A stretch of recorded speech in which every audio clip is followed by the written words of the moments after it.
Muito bom dia, família Soma. Todos bem? Estão todos bem? Bem acordados? Tudo legal? Tudo certo? Esse início de ano, como é que está sendo? Está tudo tranquilo? Então tá bom. Leandro, eu sei que tá bem. Ontem ele comeu ovelha. O cara tem que ser muito rico, né? Por exemplo, eu vou comer uma carne de ovelha hoje. É assim que se começa o ano. Muito bem. Meus irmãos, que alegria, mais uma vez, cultuarmos Jesus juntos. Na verdade, esse é o propósito da igreja. O grande propósito da igreja é estarmos reunidos como corpo para entoarmos louvores ao Rei dos Reis, Senhor dos Senhores, ao bendito, santo Cordeiro de Deus que tira o pecado do mundo. Na verdade, nós temos um propósito. Enquanto nós não atingimos o mundo, nós temos que fazer missão. Esse é o propósito dessa série agora, então. Nós estamos iniciando o ano revisando a visão da igreja e como nós vamos aplicar ela para a missão. Afinal de contas, nós temos um propósito como igreja. E nós vamos ver isso hoje. Nós vamos ver esse texto hoje. E eu quero que vocês já vão abrindo a Bíblia aí, então, já vão achando Mateus, livro de Mateus. E por quê? Porque nós temos que fazer missão. Nós temos que ter um sonho. Qual? Essas cadeiras todas ocupadas.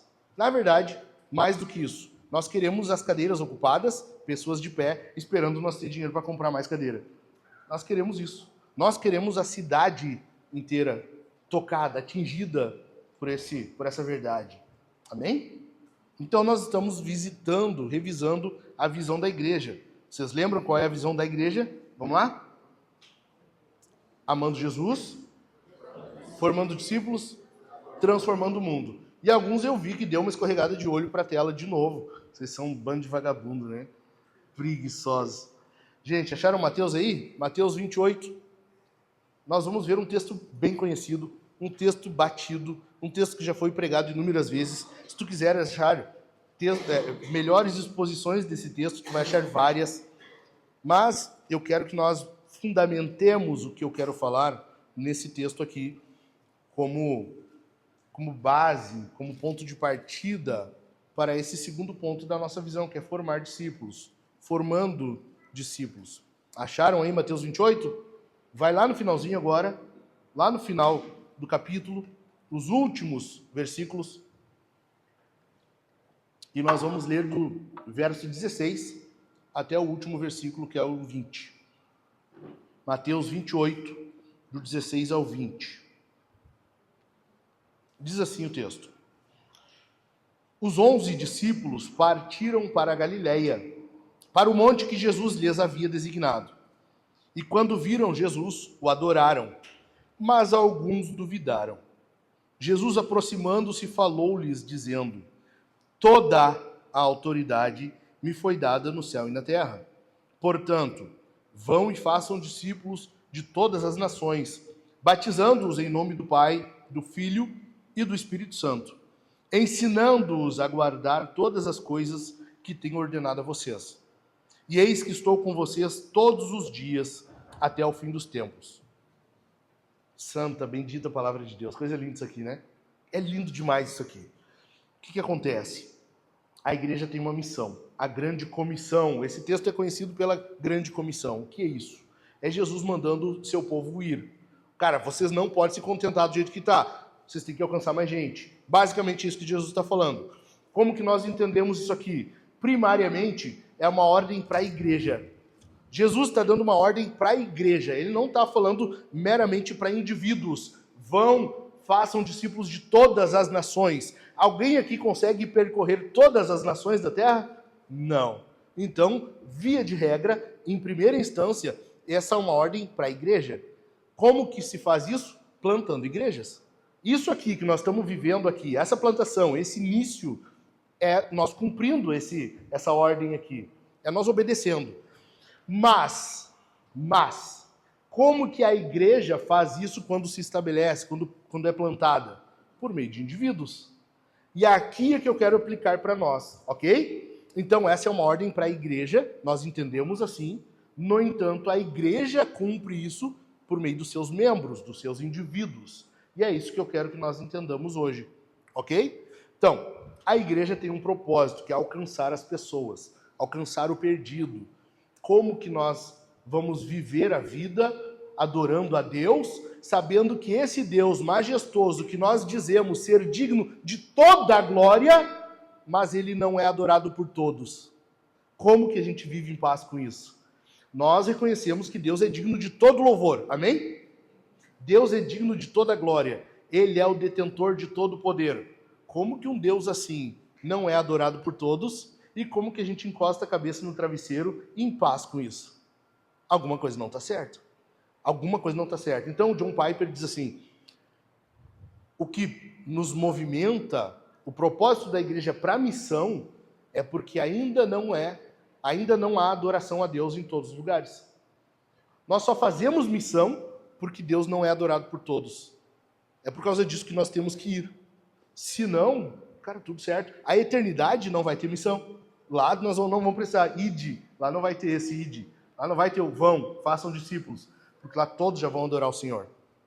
Então, a missão aqui, ela é necessária por isso.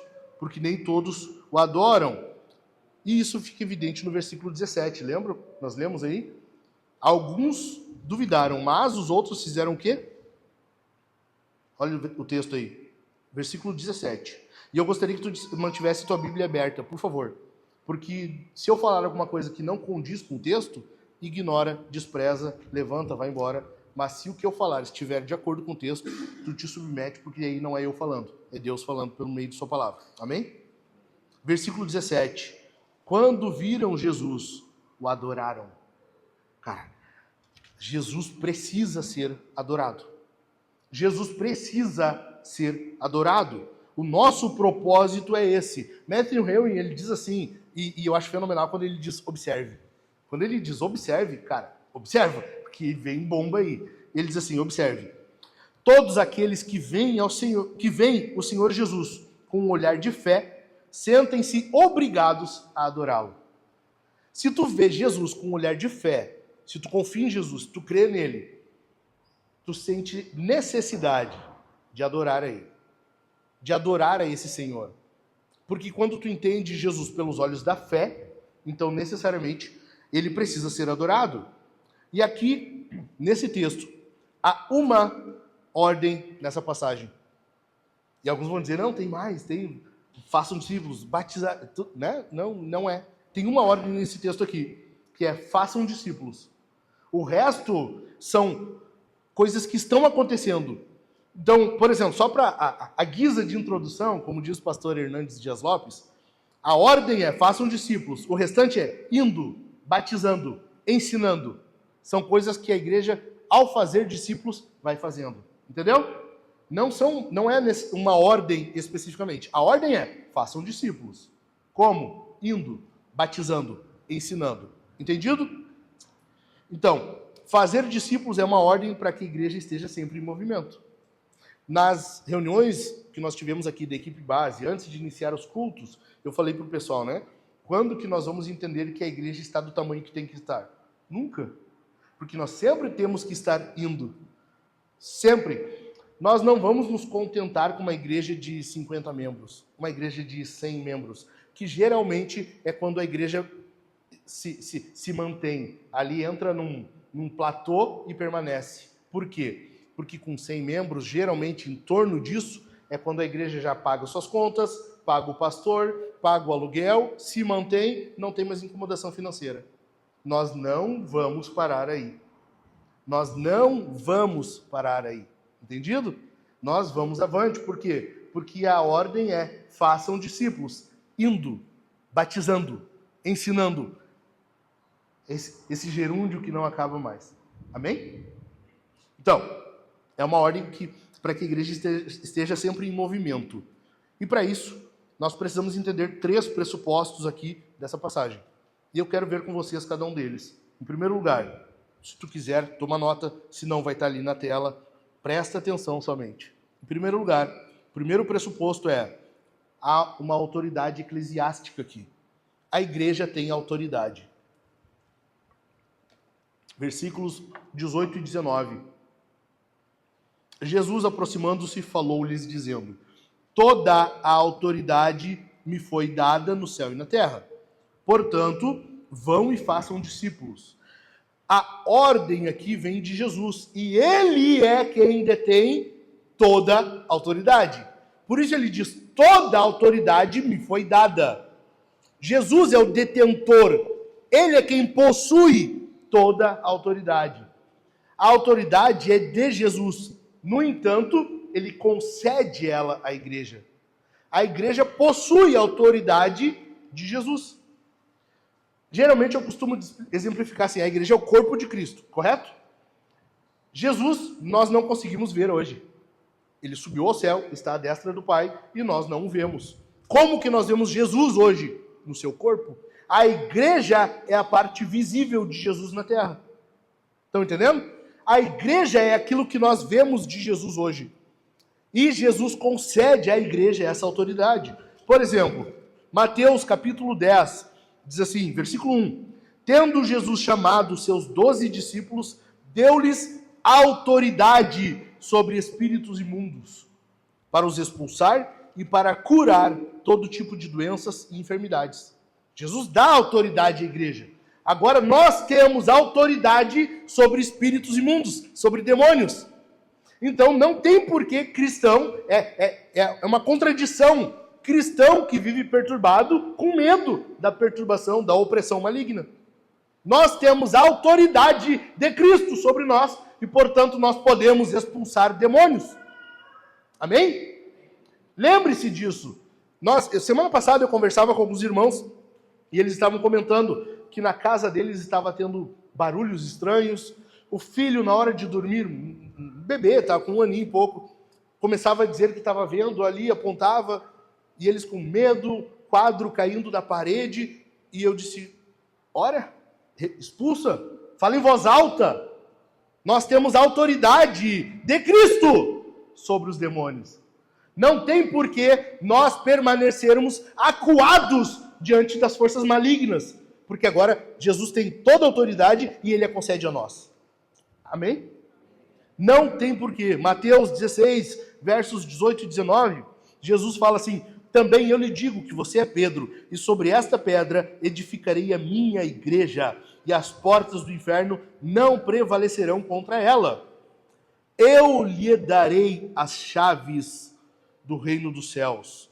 E o que você ligar na terra terá sido ligado nos céus. E o que você desligar na terra terá sido desligado nos céus. O que é chave na Bíblia? Presta atenção. Chave é autoridade. Quando Jesus dá a chave para a igreja, ele está dando autoridade. Hoje, por que não existe desigrejado? Porque a pessoa em Cristo, ela tem que necessariamente estar na igreja. Ela precisa necessariamente estar ligada a uma igreja, ser membro de uma igreja. Não há desigrejado. As chaves pertencem à igreja. Ah, mas a igreja, eu conheço muita igreja que está tudo errado. Não, eu também conheço. O problema não é esse. Jesus não disse que as chaves seriam dadas à igreja que não tem problema, que está tudo certinho. Ele simplesmente deu as chaves, a autoridade. O que ligar na terra será ligado no céu. O que desligar na terra será desligado no céu. O que é isso? É a igreja reconhecendo nos seus membros verdadeiros cristãos. A autoridade é da igreja. Veja, eu estou falando de igreja, não estou falando do pastor. É a igreja. A igreja é quem reconhece a pessoa a ponto de dizer, ele é um cristão, ela é uma cristã, podemos batizá-lo. Vamos batizar a pessoa. E é a igreja quem reconhece que a pessoa é cristã. Ela crê em Jesus a ponto de dizer, vamos conceder-lhe a ceia do Senhor. Nós temos comunhão com essa pessoa porque ela dá testemunho de cristão, de cristã. Entendeu? A igreja é quem reconhece isso. Portanto, é a igreja quem excomunga. Como assim, pastor? Sim, vocês não sabiam? A igreja tem que ter uma porta de saída. A igreja tem que ter uma porta de saída. É um problema para a igreja. A igreja é um problema se ela não possuir uma porta de saída. A porta da excomunhão. Nós vivemos a vida de igreja e nós hoje com essa cultura moderninha hoje, sabe, do amor, da tolerância, achamos que tudo tem que ser tolerado. Não, é melhor estar na igreja do que estar fazendo coisa errada no mundo. Como assim? Como assim? Não. tem algum momento que é melhor não estar na igreja. Sabia disso? Cara, é só tu seguir lendo Mateus 18. Seguindo, não, os versículos antecedentes. Mateus 18, 15, quando Jesus manda, tem algo contra o seu irmão, vai ter com ele. Se não resolveu, ele não aceitou, vai com uma ou duas testemunhas. Não resolveu? Leva para a igreja. Não resolveu? Trata como publicano e gentil. Isso é excomunhão, é botar para fora. Tu não é mais cristão. Teu testemunho não é mais de crente. Tu precisa estar fora daqui. Entendeu? A igreja é quem tem essa autoridade. É a igreja que tem essa chave. Adiante. Portanto, se nós queremos formar discípulos, nós temos que entender, em primeiro lugar, que Jesus tem toda a autoridade e essa autoridade ele concede à igreja, ele delega à igreja. Amém? Nós temos hoje a autoridade do céu, nós temos hoje uma mensagem autorizada do céu, nós falamos uma mensagem, nós pregamos uma mensagem que ela é autorizada e que possui a autoridade de Jesus. Então, quando tu prega o evangelho, tu está não só entregando uma mera notícia, como num telejornal. Apesar de que o evangelho é uma boa notícia, mas não se resume a isso. É a boa notícia. É uma mensagem autorizada e com a autoridade de Cristo. Amém? Amém ou não amém? Então, nós temos que saber que a igreja só avança. Nós só formamos discípulos na autoridade e no poder de Cristo Jesus. Nós somente avançaremos, a soma só vai avançar se nós confiarmos e dependermos do poder e da autoridade de Jesus. Amém? Em segundo lugar, qual o segundo pressuposto? É a prática eclesiástica. Versículos 19 e 20. Portanto, vão e façam discípulos de todas as nações, batizando-os em nome do Pai, do Filho e do Espírito Santo, ensinando-os a guardar todas as coisas que tenho ordenado a vocês. O que Jesus está falando? Primeiro, ele falou que tem toda a autoridade, correto? Mas olha a consequência disso. Toda a autoridade me foi dada no céu e na terra. Portanto, vão. A prática da igreja, ela é fundamentada na autoridade de Jesus e ela é uma consequência dessa autoridade. Toda a autoridade me foi dada. Portanto, vão. Nós somente avançamos quando nós confiamos que Jesus tem toda a autoridade. Nós somente vamos avante quando nós confiamos. Portanto, é uma consequência, é um resultado de confiar na autoridade de Jesus. O que eu quero dizer com isso? Cara, tu só faz missão se tu crê que Jesus tem toda a autoridade. Tu só fala de Jesus pro teu colega de trabalho, pro teu colega de faculdade. Tu só fala de Jesus pro teu vizinho se tu confia que Jesus tem toda a autoridade. Senão tu não fala. Nós somente avançamos em missão. Nós somente falamos de Jesus, seja para teu colega, seja no ônibus, seja no Uber, seja onde for.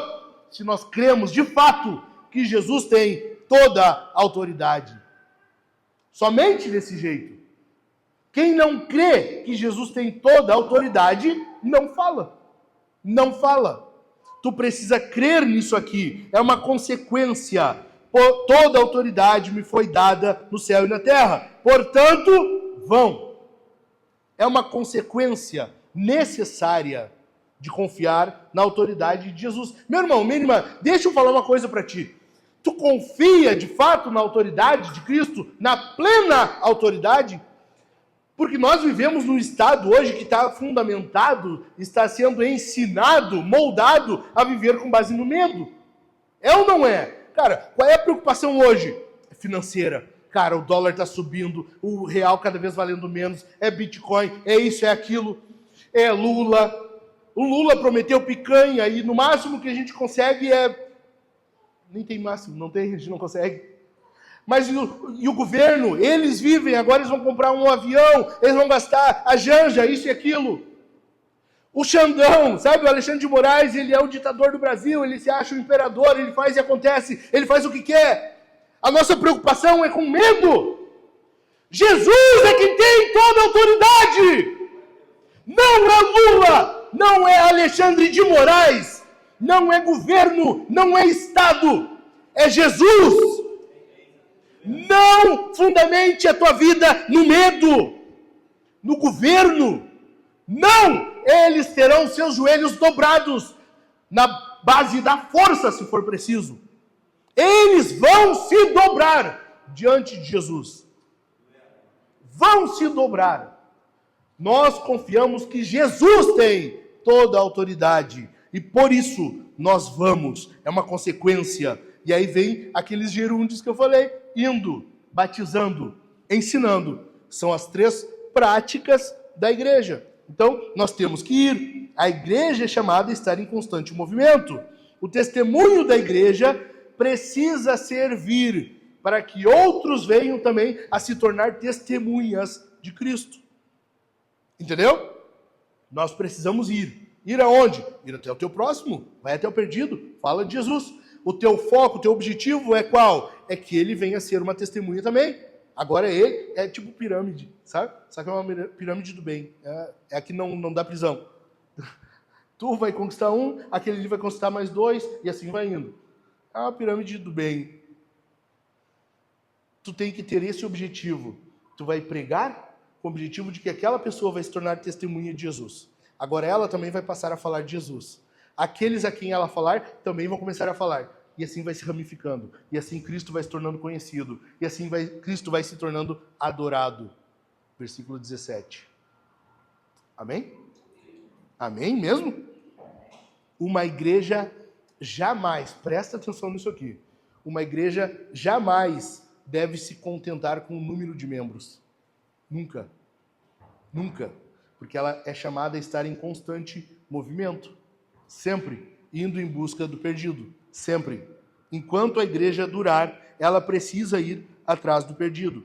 Em segundo lugar, batizando. A autoridade das chaves, aquilo que eu expliquei para vocês antes. Nós temos a autoridade. A igreja é quem reconhece a pessoa que será batizada. Por que no Natal nós tivemos batismo aqui? Por que aquelas crianças, por que as pessoas foram batizadas? Porque a igreja, junto com os pais, reconhece. Está dando testemunho de crente. Eu batizei minha filha. Eu posso dar testemunho de que minha filha tem dado sinais de fé. Ela tem dado sinais de que crê em Jesus. Ela demonstra arrependimento, ela dá bom testemunho. Quando peca, ela é pronta para o quebrantamento. Ela fala, ela sabe defender a fé na proporção do tamanho dela, mas ela sabe. Nós estávamos conversando no caso da minha sogra essa semana, e ela comentando que tinha falado com alguns familiares sobre a minha filha ter sido batizada, e uma pessoa perguntou, mas ela entende o que é batismo? Sabe aquela pompa que cristão antigo tem, assim? Ela entende o que é batismo? E a minha sogra disse assim, eu boto vocês 2 sentados, eu tenho certeza que ela ganha de ti em qualquer explicação bíblica que tiver. E eu disse para minha sogra, eu concordo, eu também. A minha filha dá testemunho de cristã. É por isso que eu, junto da igreja, posso batizá-la. A igreja é que tem essa autoridade, entendeu? Amém? Então nós batizamos. Os sacramentos são a forma como a igreja demonstra que as pessoas fazem parte do seu grupo, fazem parte do povo da fé, da família de Deus. Em terceiro lugar, é ensinando. Ensinando. Jesus foi categórico em dizer que ao fazer discípulos, ao formar discípulos, nós temos que ensinar todas as coisas que ele ordenou. Então, como que se dá o discipulado? Cara, sério, na boa, deixa eu abrir o peito para vocês. Eu não entendo como que existe igreja que não tem discipulado. Como que a pessoa... Cara, é uma coisa simples. Simples. Jesus está dizendo, é por meio do discipulado que vocês vão ensinar uns aos outros todas as coisas que eu vos tenho ordenado. Tá, e aí? E tem igreja que não tem discipulado. Tu vai no domingo, dá a tua oferta, amém. É isso? Como é que funciona? Não, sério, alguém tem que me explicar, porque eu não entendo isso aqui. Entende? Sabe? Porque o discipulado é a forma como nós somos fortalecidos, é como nós vamos sendo ensinados, e não só ensinados, mas ensinados a guardar todas as coisas. Entendeu? E isso se dá no dia a dia. Isso se dá nós convivendo, por meio da comunhão. Então, por exemplo, o Leandro agora é meu vizinho. Cara, nós tomamos chimarrão um pouco mais frequente agora. É a coisa mais simples eu ver ele pecando mais vezes. Concorda comigo ou não? O contrário não acontece, tá? Mas é daqui para lá. A coisa mais simples é de ver o pecado da pessoa quando é mais próxima dela. O casamento está aí para comprovar o que eu estou falando. 2, pecador indo morar junto. Cara, não tem como dar bom isso aí. O que é isso? Tu tá mais perto, tu tá vendo mais o pecado um do outro. É por meio do discipulado que eu tenho condições de conversar com ele. Meu irmão, isso que tu tá fazendo errado. Ou vice-versa. Ô, Mike, porque tu falou assim com a sua? E se a gente falar com a tua esposa, cara? Entende? E as coisas vão acontecendo no dia a dia. Tu percebe como é importante o discipulado? Por que existe tanta igreja fraca hoje em dia? Porque não tem discipulado, as pessoas não convivem, não há ensino bíblico mútuo. Se não há ensino bíblico, como que alguém vai guardar o que Jesus mandou se não aprendeu? Amém? Amém ou não amém? Tá meio difícil, né? Essa parte é mais complicada mesmo. Então, quando nós ensinamos, e no discipulado, isso é uma prática que tem que ser contínua, permanente, por meio do discipulado é que ocorre a santificação. Jesus quer que todos sejam santificados, ou seja, que todos venham a se tornar parecidos com Ele. E isso ocorre por meio do discipulado. Ensinar os discípulos é um exercício para a santificação. Não é somente ensinando todas as coisas que tem ordenado. Isso é teologia, é ensinar, ensino. O que é? É ensinando a guardar todas as coisas. Isso é santificação. Tu entendeu? Entendeu a diferença? Não é tu ensinar todas as coisas. É ensinar a guardar todas as coisas. Uma é teologia. Um tu aprende, tu pode ter o cérebro inchado de tanto que tu sabe.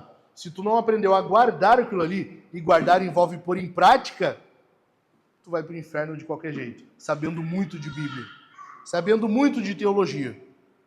Basicamente é o que Paulo fala em Colossenses 3,16, lembra? Diz assim, que a palavra de Cristo habite ricamente em vocês. Instruam e aconselhem-se mutuamente em toda a sabedoria, louvando a Deus com salmos, hinos e cânticos espirituais, com gratidão no coração. E tudo o que fizerem, seja com palavra, seja em ação, façam em nome do Senhor Jesus, dando por ele graças a Deus Pai. Tu tem que guardar. Isso ocorre como? Aconselhem-se, instruam e aconselhem-se mutuamente. É esse convívio, é permanente, entendeu? Isso é ensinar a guardar todas as coisas. Cada cristão, presta atenção, cada cristão tem a responsabilidade, o dever de ensinar, de admoestar uns aos outros. Então não é só o pastor, não é só o Daniel, não é só algum líder, é todo cristão. Todo cristão tem a responsabilidade de ensinar e admoestar uns aos outros, a fim de que sejam impedidos de serem dominados pela cultura, pela mentalidade mundana. Entendido?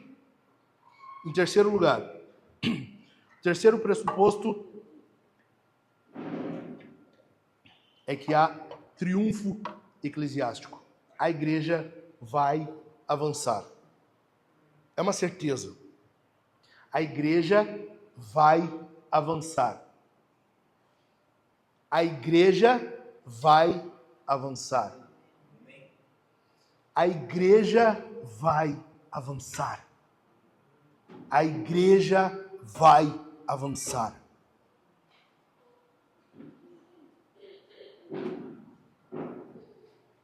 A igreja vai avançar.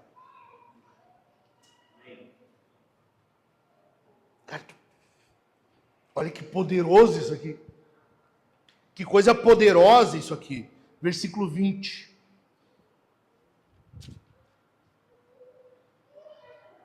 Ensinando-os a guardar todas as coisas que tenho ordenado a vocês. E eis que estou com vocês todos os dias até o fim dos tempos. Jesus está nos garantindo, é uma garantia. Além disso, Mateus 18, verso 20. Lembram o texto das chaves que eu mencionei? Jesus diz assim: onde estiverem 2 ou 3 reunidos em meu nome, o quê? Ali estou eu no meio deles. Tu percebe que são essas duas passagens que Jesus promete estar com os discípulos. E essas duas passagens implicam não só em Jesus estar com a igreja geral, mas em ele estar com um grupo de pessoas que não é a igreja, ou indivíduos. Por quê? Acompanha comigo, Mateus 18. Tem algo contra o teu irmão? Vai ter com ele. Se tu ganhar, se ele aceitar, tu ganhou o teu irmão. Não resolveu? Vai com 1 ou 2 testemunhas. Não resolveu? Leva o assunto para a igreja. Ou seja, até aqui não era a igreja. Tu entendeu? Tem algo contra o teu irmão? Vai ter com ele. Não resolveu? Vai com 1 ou 2 testemunhas. Não resolveu? Leva o assunto para a igreja. Opa! Então até aqui não era a igreja. Pequenos grupos ou um indivíduo conversando com outro, confrontando, não é a igreja. Ok? É membros da igreja, parte da igreja, mas não é a igreja. A mesma coisa aqui em Mateus 28. Jesus está dando uma ordem. Vão, façam discípulos, ensinando-os a guardar todas as coisas. E eu estou convosco todos os dias. O que é isso? É Jesus nos garantindo a sua presença. Nós podemos concluir de forma precipitada que Jesus está prometendo estar com a igreja, o grande grupo, ok? Tá certo, não está errado. Mas não é só isso. Jesus promete estar contigo, individualmente. Jesus está prometendo, cara, vai, eu estou contigo. Onde estiverem 2 ou 3 reunidos em meu nome, ali estou eu no meio deles. Vão, façam discípulos, ensinando-os a guardar, e eis que estou convosco todos os dias. Tu quer ter certeza da presença de Jesus? Faz discípulos. Tu quer ter certeza de que Jesus está contigo? Fala dele. Tu quer ter certeza da presença, da habitação de Cristo em ti? Faz missão. Entendeu? Faz missão. Vive para torná-lo conhecido. Jesus está presente sempre que tem alguma testemunha, algum discípulo testemunhando dele. Jesus está presente toda vez que tu abre tua boca e fala dele para alguém. Jesus está presente toda vez que tu evangeliza. Ele está presente, ele está contigo. A gente vê isso em Atos, a gente vê Atos 18, quando Paulo está em Corinto. O que acontece lá? Paulo foi até a cidade, lembram? Ele vai até a cidade, ele prega, ele ganha pessoas para Jesus, depois ele vai preso, ele ensina a palavra. Quando ele está na prisão, o que acontece? Jesus vem até ele e diz: Paulo, eu estou com você. Lembram? Paulo, eu estou contigo. Jesus olha para Paulo, é nós. Ó, ninguém larga a mão de ninguém. Tu quer ter certeza da presença de Jesus? Fala dele, abre essa boquinha que Deus te deu, cheia de dente, uns mais, outros menos, e fala dele. E fala dele. Amém? Fica de pé.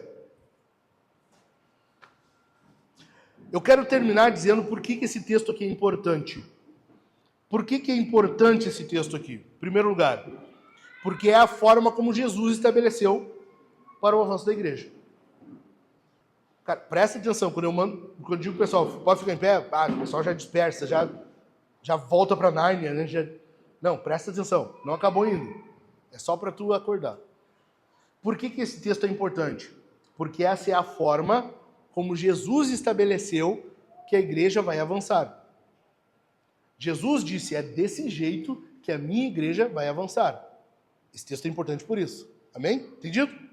Ou seja, não é, é do meu jeito. Não, pregue, se necessário use palavras. Que nada, de onde tu tirou isso?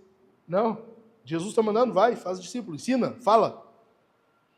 Em segundo lugar, esse texto é importante porque sem isso, se nós não fizermos isso, nós estamos sendo incrédulos. Se tu não fala de Jesus, é porque tu não confia que ele tem toda a autoridade. Se tu não confia que ele tem toda a autoridade, tu é um incrédulo desgraçado. Entendeu? Só isso. Simples, né? Coisa boa ser pastor poder falar isso. Terceiro lugar, por que esse texto é importante? Porque até para falar de Jesus, nós precisamos de Jesus. Até para falar de Jesus, para evangelizar, nós precisamos de Jesus. E eis que estou convosco todos os dias. Amém? Amém. Agora, 5 marcas de quem ignora esse texto. Puxa vida, e mandou ficar em pé ainda. Só 5 coisinhas para acabar aqui. Eu falei 3 pontos do sermão, agora vem mais 5. Estou brincando, calma, é tranquilo, é rápido. Fica de boa aí.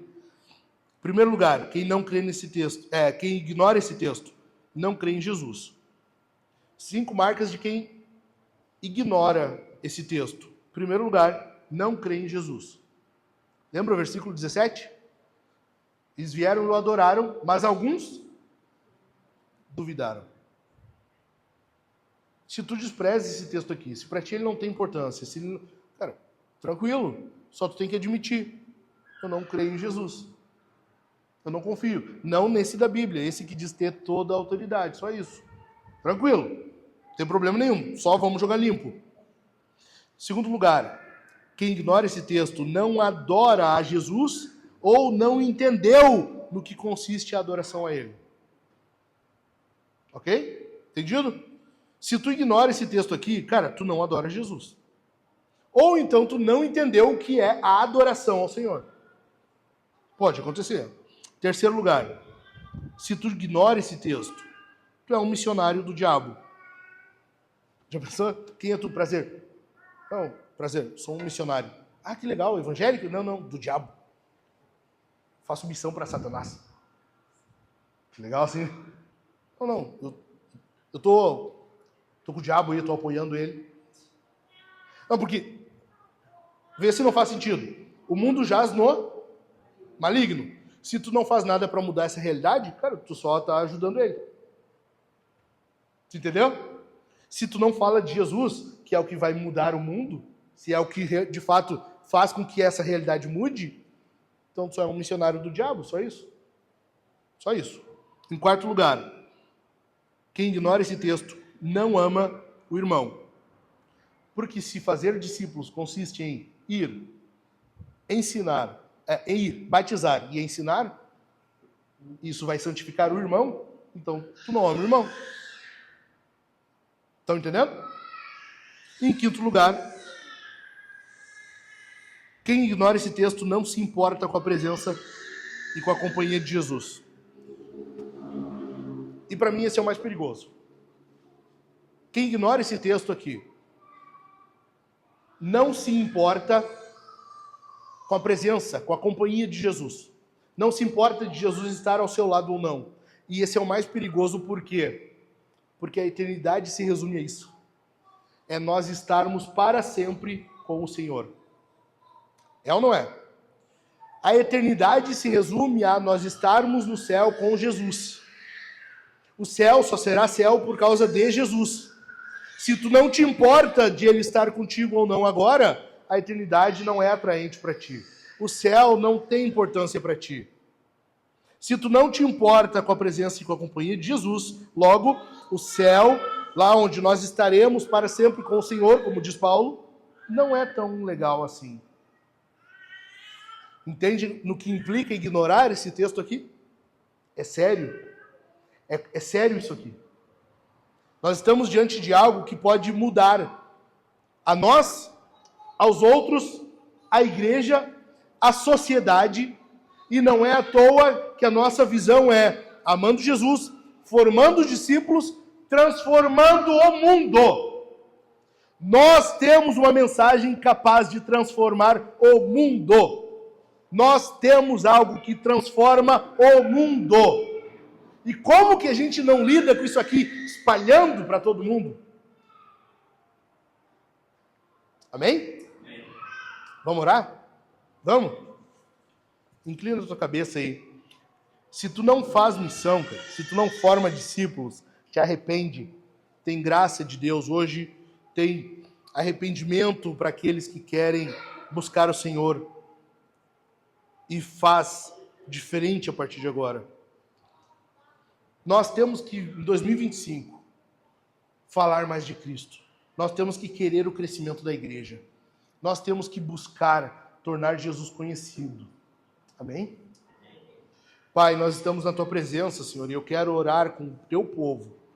E junto do Teu povo, Senhor, eu quero pedir perdão pelo nosso pecado. Nós temos pecado contra Ti, Senhor. De que forma? Não falando de Jesus tanto quanto deveríamos, tanto quanto poderíamos, tanto quanto gostaríamos. Nós ficamos aquém da missão. Nós ficamos aquém do que Jesus estipulou nesse texto que acabamos de ver. E nós queremos nos arrepender por isso, Senhor.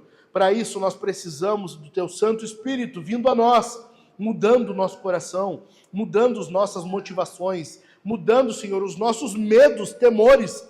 Ajude-nos, Senhor, a temermos somente a Ti. Ajude, Senhor, nós estamos vivendo um estado que tem oprimido o cidadão. Nós temos vivido um período em que a preocupação financeira se tornou uma das maiores prioridades na vida das pessoas. E nós precisamos mudar o nosso foco e olhar para a eternidade e querer que mais e mais pessoas vão para lá conosco. Nos ajude, Senhor, a vivermos a vida de missão. Como disse teu servo Spurgeon, nós temos que ser missionários. Todo cristão é um missionário ou um impostor. Nós não queremos ser impostores. Nós não queremos viver, Senhor, de aparência.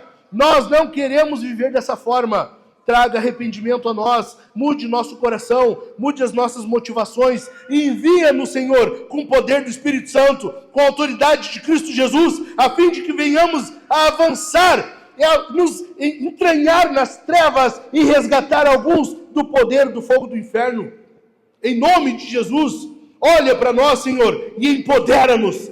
Dá-nos poder do alto, poder contra as trevas, poder contra os demônios.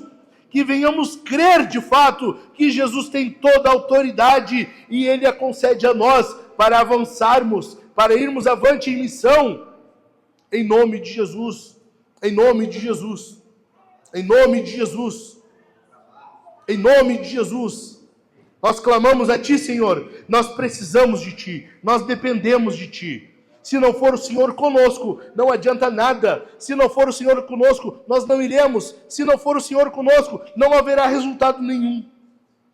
Se não for o Senhor conosco, mas bendita é a Tua palavra que nos garante que o Senhor estará conosco todos os dias.